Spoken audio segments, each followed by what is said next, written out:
6 different sheets so I can give you an idea.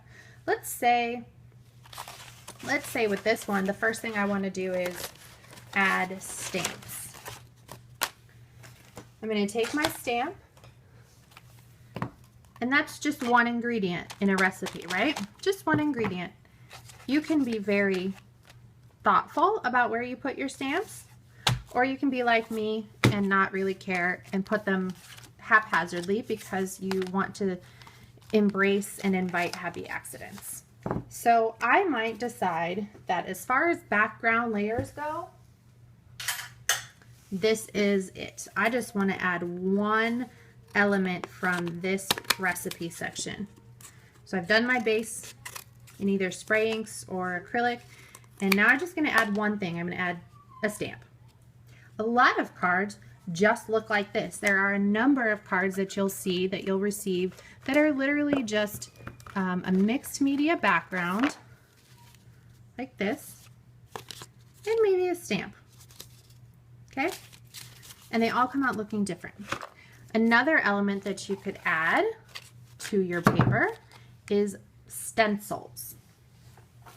So let's say you want to add a stencil. I've got paper stencils, I've got plastic stencils, and I've got vintage, well, I'm not even sure if this vintage, I don't know, but it's lace doily.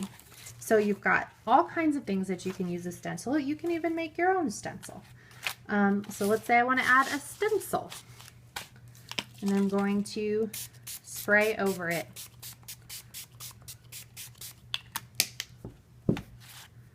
Now I've got a stencil, and see how I didn't have to mess with picking up one card at a time, but I've had this really interesting effect where every card is going to be unique, and I've sped up the process.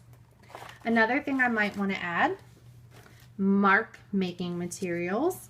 I've got all kinds of things from around the house to store-bought. You can buy in Michael's mark making materials. They actually have bags of them now, Martha Stewart and other lines, where they're going to create texture and different marks. I like to look for things around the house. This is a bag from a bag of clementines, and it just happens to make a really subtle texture when I use paint, and I really like the way that it turns out. Another thing you can make marks with is bubble wrap. That's a really common one.